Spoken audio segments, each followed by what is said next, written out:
Welcome back. In this video, I'll be building this 1/72nd scale AH-64 Apache from Italeri.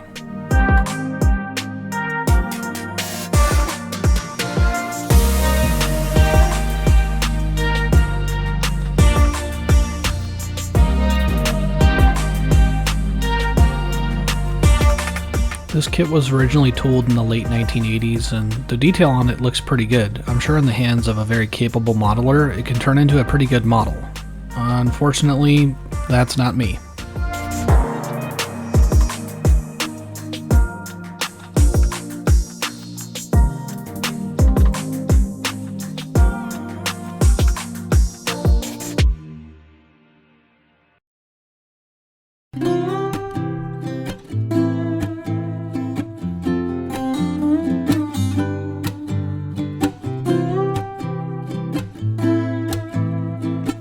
So as you probably noticed during the unboxing portion of the video, this kit came missing one of the seats, and since I wanted them to match, I figured I better try scratch building both of them.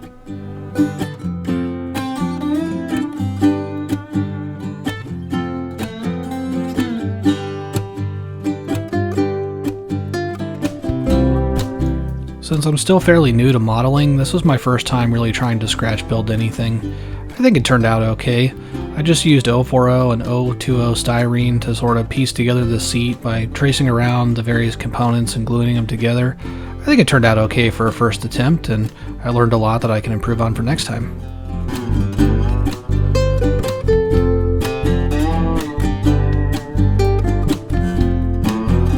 Time for a terrible transition.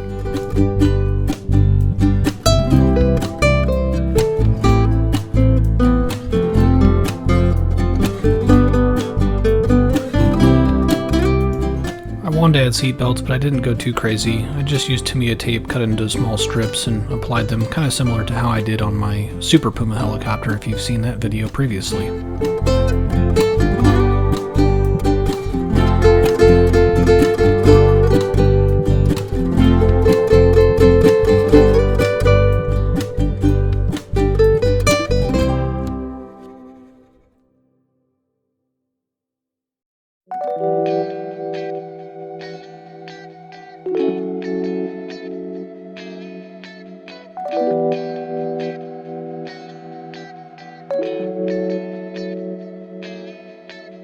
With the seats done, it was time to move on to the rest of the cockpit.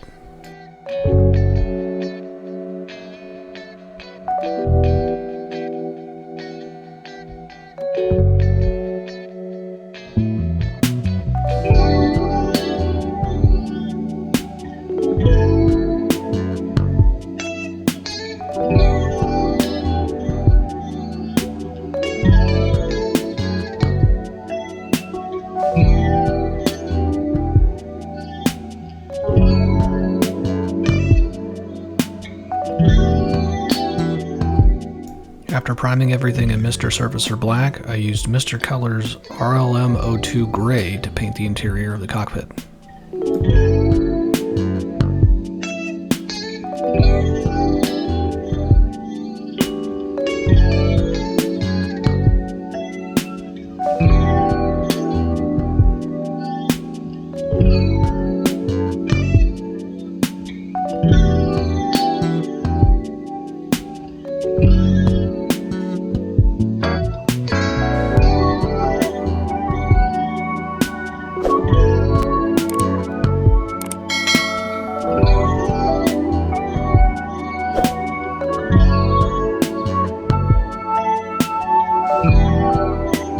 There's no way my instrument panels are accurate, but I just used a variety of acrylic craft paints to pick out some of the details and make it look like a busy area.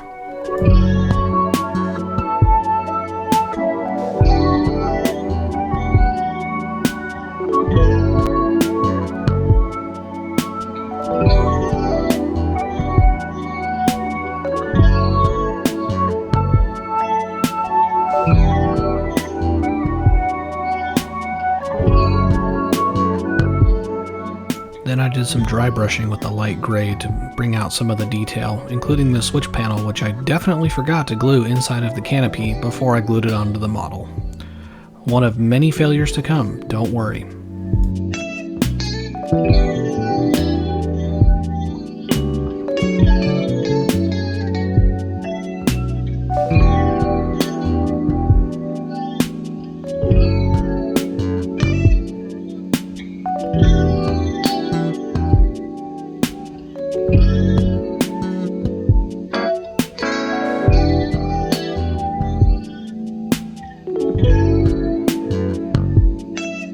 I used a drop of acrylic floor gloss from Pledge to make the screens look more like, well, screens.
Main assembly phase is where things kind of started to go south on this project. It was looking like it was going to be a lot of work to get everything to fit just right and get the model looking really satisfactory. I had so many other things going on in my life that were causing me a lot of stress at this point that eventually I just decided that, you know what, I just want to get the model done, and I don't really care if all the seam lines are not perfect and, you know, it doesn't look like it's going to win any awards at a contest. Sometimes that's okay. Not every single model I make is going to be some sort of award winner or something to brag about. Sometimes it's good to just finish something, get it on the shelf, move on to the next project.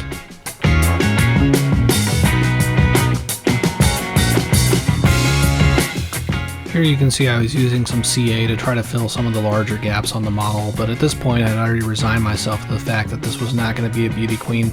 This happens to me sometimes when I build models. I get to a point where I realize it's going to take 80% of my time to fix 20% of the problems, and a lot of times at that point it's just not fun for me anymore, and I just want to move on to the next stage, the next project. So have you ever felt like that? I'm curious if I'm kind of the only person that feels like that, or if other modelers feel the same way. So let me know in the comments if you've ever run into that situation where you sort of give up on a project in terms of what you initially envisioned, but you still want to get it done.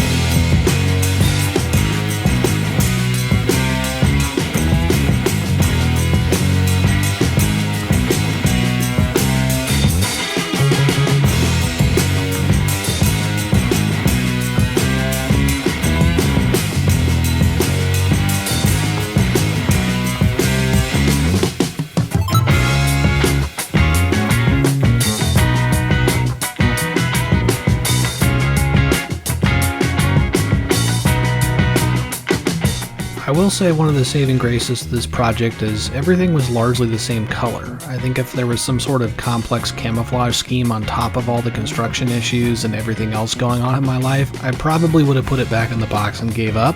But since I knew the painting was going to be relatively straightforward, I figured why not just get it done.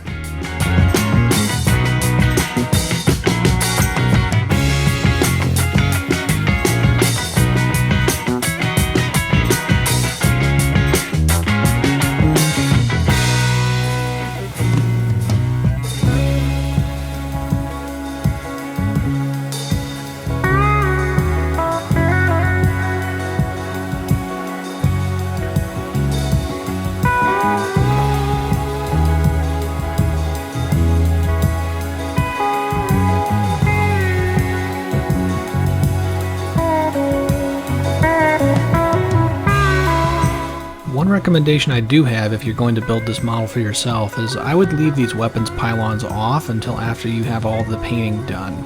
I thought I could just paint them on the model since they were all going to be the same color, but some of the angles are really hard to get to, and you'll see later in the video trying to get I think they're Hellfire missiles on the racks at the end with very limited space was really tricky and ended up being kind of messy.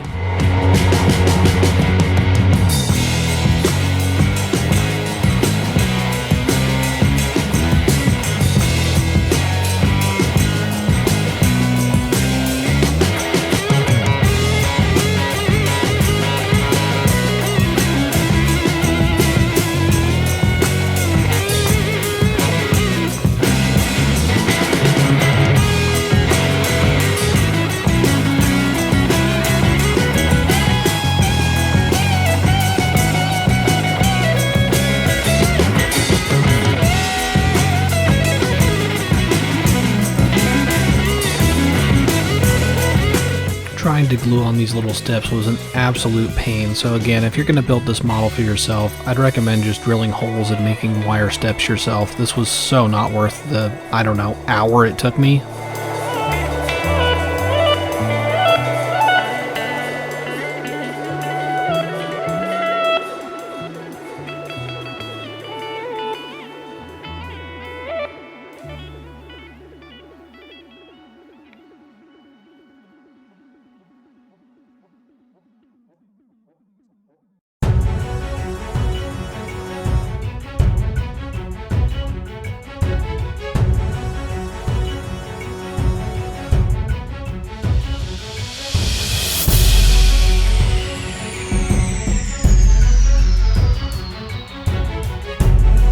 My first step for painting is to prime the model. I use Mr. Surfacer 1500 black thinned with Mr. Leveling Thinner about 1.5 to 1. I'm spraying at about 18 psi here as well.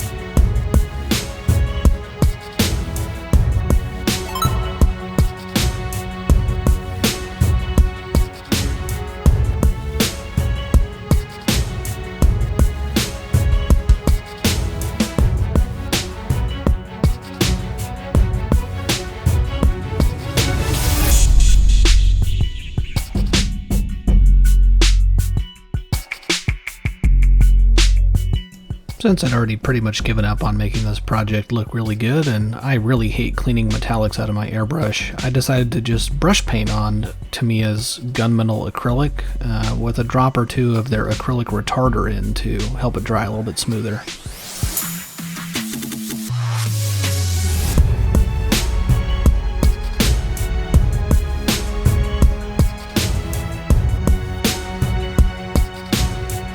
For the main airframe color, I used Mr. Colors number 12, which is just an olive drab.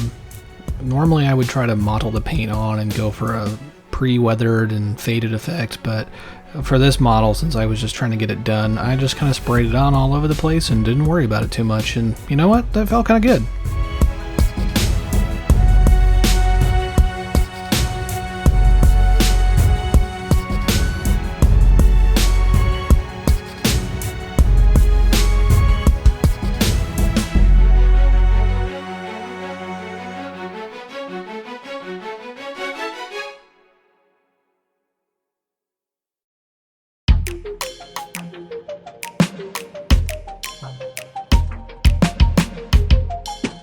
Much like the Super Puma helicopter I did, the Italeri decals really betrayed me. They looked good on the sheet, but they did not lay down well at all, and silvered like crazy, so I guess it was a good thing that I didn't really care how this turned out at this point.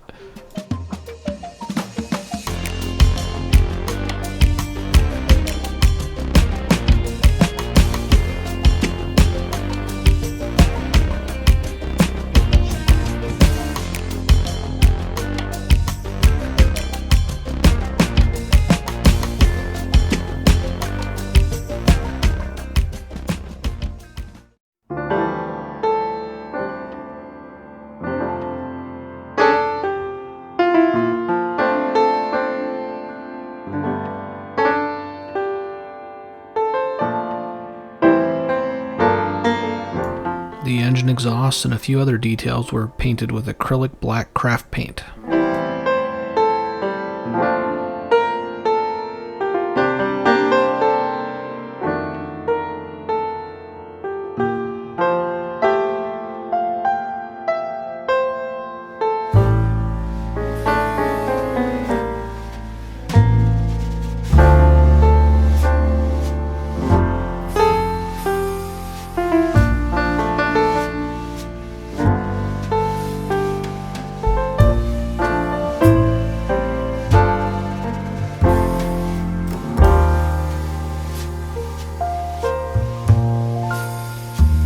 For this, I think it's a targeting pod of some kind.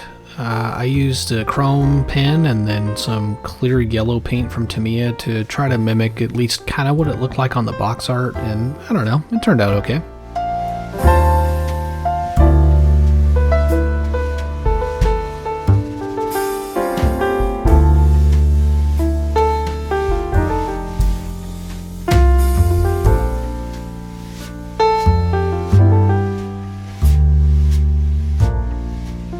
The last step was to paint the whole model with Mr. Color GX 114 and with Mr. Leveling Thinner to give it a matte finish.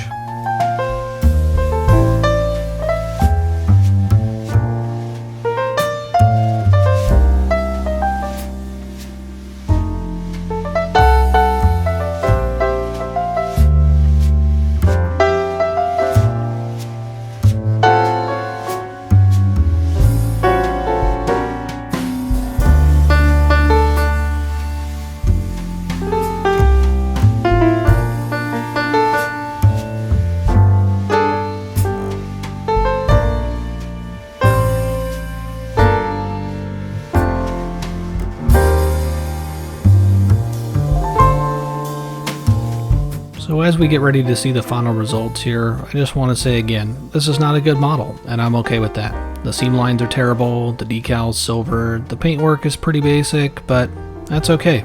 Still looks good on my shelf. I'm glad I was able to push it across the line despite everything going on in my life. I still learned some things that I can apply to my next project, and that's what I'm looking forward to, is just moving on to the next model, putting this one in the rearview mirror. I hope you enjoyed the video regardless, and let's take a look at the final result.